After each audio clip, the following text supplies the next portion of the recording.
एक पत्नी अपने मुर्दे पति के साथ रहती थी। हर रोज उसके कपड़े उतार कर उस पे सुबह गंगा जल छिड़क कर और शाम को उससे चिपक कर सोती थी।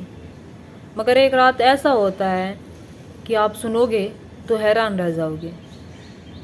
नमस्कार, आदाब, सत श्री अकाल। मेरा नाम रूपा है और ये आज की घटना कानपुर के इलाके की है, जहाँ पर एक लड़का होता है जो कि बैंक में होता है और अपने परिवार के साथ रहता है।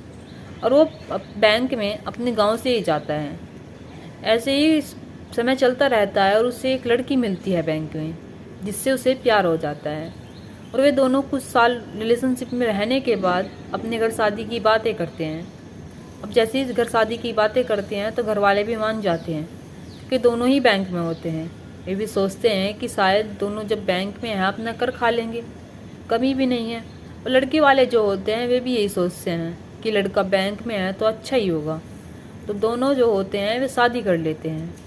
अब शादी करने के बाद वे कुछ दिन गांव में रहते हैं। और गांव में रहने के बाद जो लड़का होता है वो सोचता है कि मैं गांव में नहीं रहना चाहता, मैं वहीं बैंक के पास कोई रूम ले लेता हूँ किराए पर, या फिर अपनी गांव की थोड़ी ज़मीन बेचकर वहाँ पर कोई घर ले लेता हूँ। उसके जो माँ बाप होते हैं वे कहते हैं कि तुम जैसा करो, तुम्हें जैसा ठीक लगता हो तुम ऐसा कर सकते हो। अगर तुम्हें ज़मीन बेचनी है, अगर वहाँ पर कोई घर लेना है तो मैं बेच दूँगा थोड़ी बहुत, तुम वहाँ पर घर ले लेना। और अगर तुम्हें किराए पर रहना है तो वहाँ पर किराए पर रह लेना, तुम किराया भी दे सकते हो। तो लड़का जो होता है वो लड़की से, अपनी पत्नी से पूछता है। लड़के का जो नाम होता है उसका नाम होता है नितिन, और उसकी जो पत्नी होती है उसकी पत्नी का नाम होता है आरती। आरती जो होती है, आरती और जो नितिन होते हैं दोनों सलाह मशवरा करते हैं और कहते हैं कि क्या हमें घर लेना चाहिए, किराए पर रहने चाहिए। उसकी जो पत्नी होती है आरती, वो कहती है कि हम किराया नहीं दे पाएंगे, इतना इतना ही किराया देंगे तो हमें बचेगा क्या, हम वहीं पर एक घर ले लेते हैं। तो उसका जो बाप होता है वो अपनी थोड़ी ज़मीन बेच देता है और उसे घर दिला देता है, और बैंक के ही पास उनका घर होता है। अब बैंक और घर की ज़्यादा दूरी नहीं थी। वो रोज़ बैंक आता और अपने टाइम से घर चला जाता। दोनों बहुत खुश थे और दोनों हर शाम घूमने जाया करते थे और साथ में रहा करते थे। ऐसे ही समय बीत रहा था और करीब करीब 1 साल बीत जाता है। और जो नितिन होता है वो घर वापस नहीं आता। उसकी जो पत्नी होती है उसे ढूंढने जाती है और बैंक में फ़ोन करती है और कहती है कि मेरा पति घर नहीं आया। बैंक वाले जो होते हैं वे कहते हैं कि वो तो यहाँ से निकल गया। और जो उसकी पत्नी होती है वो सोचती है शायद अपने यार दोस्तों के साथ होंगे, आ जाएंगे।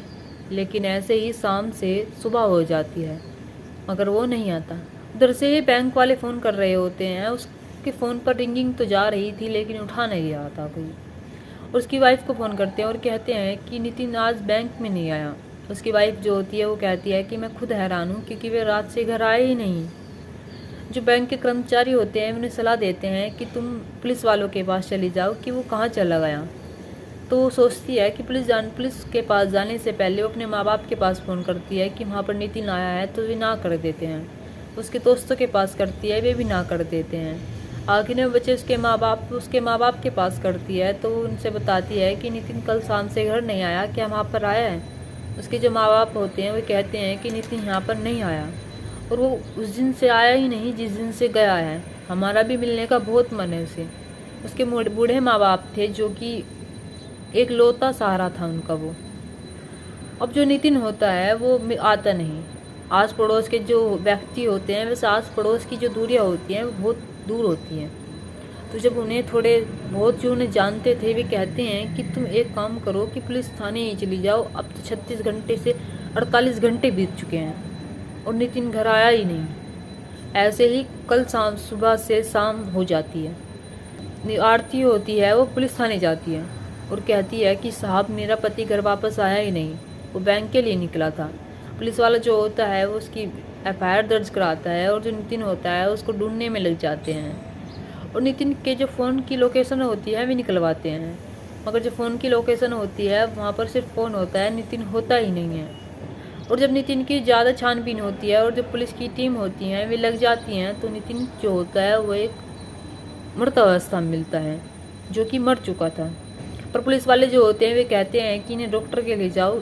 उनकी जो वाइफ होती है वो इन्हें डॉक्टर के, मतलब कि जो पुलिस वालों के साथ ही डॉक्टर के यहाँ ले जाते हैं, उसे एक हॉस्पिटल में ले जाते हैं।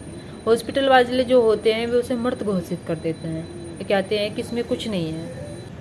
अब पुलिस वाले जो होते हैं उसका पोस्टमार्टम करवाते हैं कि ये कैसे मरा। पोस्टमार्टम में जो आता है वो एक्सीडेंट होता है कि एक्सीडेंट से ही सब कुछ हुआ है।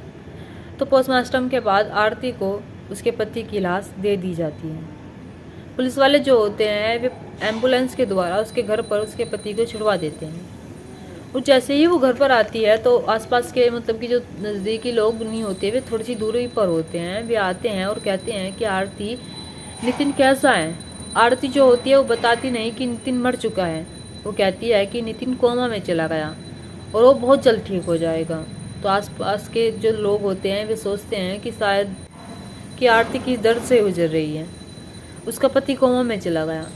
ऐसे ही वो मर चुका था, लेकिन वो मानने को तैयार ही नहीं थी कि वो मर चुका है। वो कहती रही कि मेरा पति कोमा में चला गया। आरती की जो दिमागी संतुलन था वो खराब हो चुका था और अब वो उस मुर्दे के साथ रहने लगी थी। वो उसके कपड़े उतारती, उसे नहलाती, खिलाती, पिलाती और उसके जो गंगा जल छिड़कती उस पर और हर रात उससे चिपक कर सोती थी। ऐसे ही दिन बीत रहे थे। वो उसके साथ भी बहुत खुश थी। और ऐसे ही उसके माँ बाप जो होते हैं एक दिन भी आते हैं और कहते हैं कि हमारा नितिन से मिलने का बहुत मन है। वो आरती जो होती है कि आ जाओ, नितिन बिल्कुल सही है, बस कोमा में चला गया था। उसके माँ बाप थोड़ा दुखी तो होते हैं और वे आते हैं और जब देखते हैं कि नितिन में तो कुछ है ही नहीं, उसकी तो सांस बंद पड़ी है बिल्कुल। नितिन के माँ बाप जो होते हैं वे कहते हैं कि बहू इसमें कुछ नहीं है, लेकिन आरती इस बात को मानने को तैयार ही नहीं थी। वो कहती है कि ये कोमा में चले गए हैं और ये जल्दी ठीक हो जाएंगे, मम्मी पापा आप टेंशन ना लो। अभी बेचारे बूढ़े माँ बाप वे ज़्यादा पढ़े लिखे नहीं थे। वे कहते हैं कि ठीक है, अगर कोमा में है तो सही है, हमारा बच्चा वापस सही हो जाए। वे ये बात कहकर अपने गांव वापस चले जाते हैं।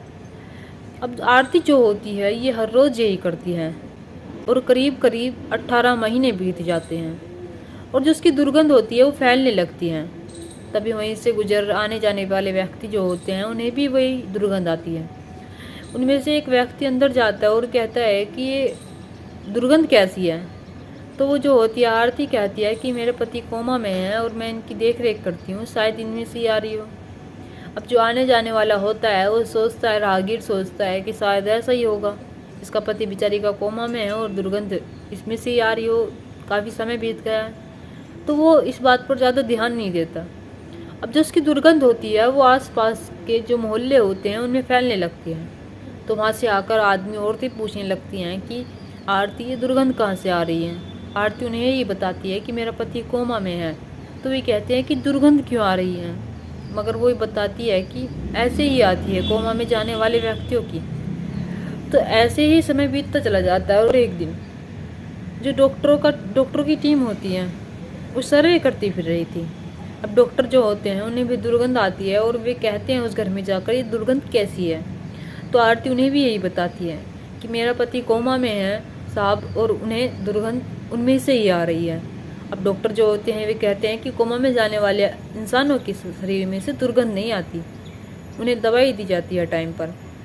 तो जो वे आरती होती है वो कहती है कि साहब मेरे पति कोमा में ही है, वो बिल्कुल ठीक है। तो डॉक्टर जो होते हैं वे कहते हैं कि हम उन्हें देखना चाहते हैं, मगर आरती ना कर देती है। लेकिन डॉक्टर जो ज़बरदस्ती करके उसके घर में चले ही जाते हैं और वो देखते हैं कि जो वो मुर्दा होता है वो गल चुकी थी, बिल्कुल सड़ चुकी थी, उसकी हड्डियाँ चमकने लगी थी। अब डॉक्टर को बहुत दुर्गंध आती है, वे वहाँ पर खड़े ही नहीं हो पा रही थी। वे कहते हैं कि कोमा में नहीं, ये मर चुका है, मगर आरती मानने को तैयार ही नहीं थी कि मेरा पति मर चुका है। तो डॉक्टर समझ जाते हैं कि शायद इसकी दिमाग की हालत सही नहीं है, शायद इसके दिमाग का जो संतुलन है वो बिगड़ चुका है और ये मानने को तैयार ही नहीं है कि इसका पति मर चुका है। डॉक्टर जो होते हैं वे कहते हैं कि हम इन्हें दवाई देंगे, ये सही हो जाएंगे, इन्हें दवाई की ज़रूरत है, हम इन्हें हॉस्पिटल ले जाना चाहते हैं। अब आरती जो होती है वो मान जाती है और सोचती है कि शायद ये सही हो जाएंगे और हॉस्पिटल ले जा रहे हैं। वे झूठ बोलकर उसे ले जाते, ले जाने के बाद उसका अंतिम संस्कार करते हैं। और डॉक्टर जो होते हैं जब इस केस को पुलिस के हाथों में देते हैं वे सोचने पे मजबूर हो जाते हैं और सोचते हैं कि कैसे एक औरत 18 महीने तक एक सड़ी हुई लाश के साथ रह सकती है और उसके साथ सो सकती है। पुलिस वाले जब इस घटना को सुनते हैं तो उनके भी रोंगटे खड़े हो जाते हैं और उन्हें भी बहुत दुख होता है कि आजकल कहाँ मिलता है ऐसा प्यार। जो पत्नी अपने पति को मर चुका है ये मानने को तैयार ही नहीं है। पुलिस वाले जो होते हैं इस केस को अपने हाथों में ले लेते हैं और जो आरती होती है वो मेंटल हॉस्पिटल चली गई होती है, उसकी फॉर्मेलिटी पूरी करवाते हैं उसके घर वालों को बुलाकर और उसके घर वालों से बताते हैं कि तुम्हें इन पर ध्यान देना चाहिए था। मगर उसके घर वाले कहते हैं कि भैया हम तो गांव में करने खाने वाले हैं, हम तो जैसे उसने कहा हमने तो ऐसे ही मान लिया। मगर नितिन के मम्मी पापा तो आए थे। अब नितिन के माँ बाप कहते हैं कि हम तो साफ बूढ़े हैं, हमसे जैसे कहा हमने ऐसे ही मान लिया और हम कैसे मान सकते थे, हमारा नितिन मर चुका है। और उसने उसे नहला धुला कर उसके साफ सुथरा करके ऐसे लिटा रखा था कि कोई भी नहीं मान सकता था कि ये मर चुका है। इसने हमसे कहा कि कोमा में चला गया और हमने सोचा कि कोमा में ही चला गया। अब जो पुलिस वाले होते हैं वे उनसे फॉर्मेलिटी पूरी करवाते हैं और जो अंतिम संस्कार होता है वे तो डॉक्टर कर ही चुके होते हैं। अब जो उसकी अस्थियाँ होती हैं जो नितिन के बूढ़े माँ बाप होते हैं उन्हें दे दी जाती है। दोस्तों, इस घटना में आरती जो होती है नितिन से बहुत प्यार करती है और वो ये बात मानने को तैयार ही नहीं थी कि उसका पति मर चुका है। दोस्तों, इस सच्ची घटना को सुनाने का मकसद मेरा आपका दिल दुखाने का नहीं था, आपको जागरूक करना था और आपको सतर्क करना था। और आप खुश रहिए अपने परिवार के साथ।